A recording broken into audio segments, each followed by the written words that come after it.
नमस्कार, भारत एक्सप्रेस राजस्थान में आपका स्वागत है। मैं हूं आपके साथ सुमित झा। उत्तरी चीन में बच्चों को सांस लेने में तकलीफ होने की बीमारी बढ़ रही है। वहीं इसे लेकर राजस्थान में अलर्ट जारी किया गया है। चीन में सांस रोग के मामलों में बढ़ोतरी को देखते हुए राजस्थान स्वास्थ्य विभाग की अतिरिक्त मुख्य सचिव ने प्रदेश के चिकित्सा प्रबंधन को अलर्ट किया है।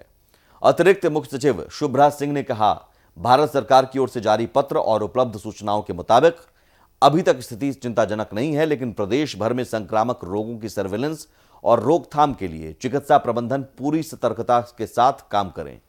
साथ ही उन्होंने चिकित्सा संस्थानों में जांच, दवा, उपचार आदि के समुचित इंतजाम सुनिश्चित करने के निर्देश दिए हैं। दरअसल चीन में पाई गई सांस संबंधी बीमारी से बचाव के लिए तैयारियों के लिए शुभ्रा सिंह ने स्वास्थ्य भवन में वीडियो कॉन्फ्रेंस के माध्यम से अधिकारियों से बात की। उन्होंने कहा कि जानकारी के मुताबिक फिलहाल देश में इस बीमारी का एक भी मामला सामने नहीं आया है, फिर भी एहतियातन चिकित्सा तंत्र को मजबूत रखने की दृष्टि से सजगता बरती जा रही है। 3 दिन में तैयार करना होगा एक्शन प्लान। इस बीमारी से बचाव और उपचार आदि व्यवस्थाओं के लिए 3 दिन में एक्शन प्लान तैयार किए जाने की बात कही गई है। उन्होंने इसके लिए जिला और मेडिकल कॉलेज के स्तर पर एक नोडल ऑफिसर को नियुक्त करने और संभाग जिला स्तर पर रैपिड रिस्पांस टीम के गठन को निर्देश दिए हैं। उन्होंने सभी अस्पतालों में बेड, ऑक्सीजन, जांच, दवा, उपचार, मानव संसाधन और अन्य स्वास्थ्य सुविधाओं की उपलब्धता की प्रभावी मॉनिटरिंग सुनिश्चित करने के निर्देश दिए हैं। उन्होंने आगे कहा कि चीन में बच्चों में सांस रोग के मामले अधिक सामने आए हैं। इसे देखते हुए शिशु रोग इकाइयों और मेडिसिन विभाग में उपचार के पर्याप्त इंतजाम करने हैं। उन्होंने कहा कि इस बीमारी के संबंध में जिला और राज्य स्तर पर नियमित समीक्षा भी की जाएगी। SARI रोगियों की रैंडम सैंपलिंग करें।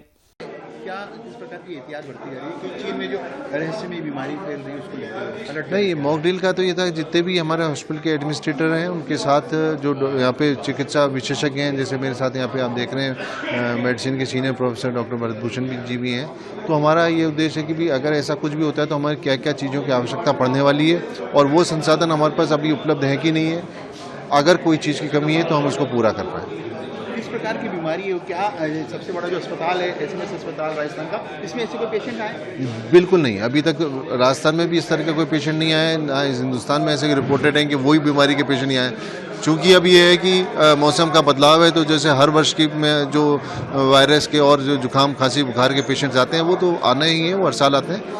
लेकिन वही है कि चाइना से जो अपन को जो रेस्पिरेटरी जो इन्फेक्शन के जो पेशेंट आ रहे हैं जिसमें न्यूमोनिया हो रहा है, इस तरह का इंडिया के अंदर अभी तक कोई आउटब्रेक नहीं हुआ। कोरोना का कालखंड हमने देखा है। अब चूंकि एहतियात के रूप में जो भी कोई बीमारी दिखती है संभावित, उसको लेकर आपने मॉक ड्रिल भी करवा रहे हैं। व्यवस्था की बात की जाए तो किस प्रकार की व्यवस्था है? वैसा आप देख ही रहे हैं, इसमें सबसे ज़्यादा ज़रूरी कि हमें अलग से सेपरेट एक वार्ड्स अलग से चिन्हित रखें जिसमें इस तरह के पेशेंट को अलग किया जाए।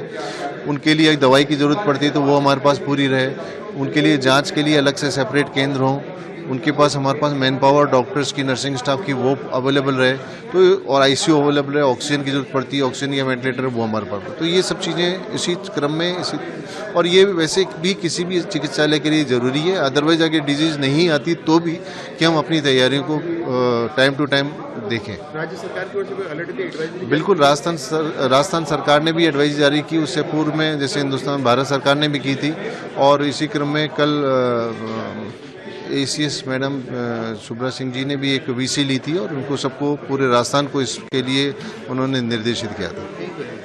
अतिरिक्त मुख्य सचिव ने निर्देश दिया कि राज्य और जिला स्तर के बड़े चिकित्सा संस्थानों में भर्ती severe acute respiratory infection SARI के रोगियों की रैंडम सैंपलिंग कर उनके नमूने जयपुर और जोधपुर स्थित लैब में भेजे जाएं।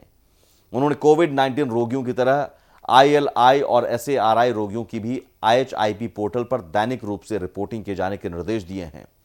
उन्होंने कहा कि बच्चों, वृद्धजनों, गर्भवती महिलाओं और कोमोर्बिड रोगियों में संक्रमण की आशंका अधिक रहती है, इसलिए बचाव की दृष्टि से आमजन को आवश्यक उपाय अपनाने के लिए जागरूक किया जाए।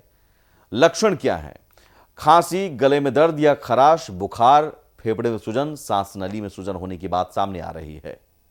आप भी अपना ख्याल रखिए और फिलहाल इस वीडियो में इतना ही।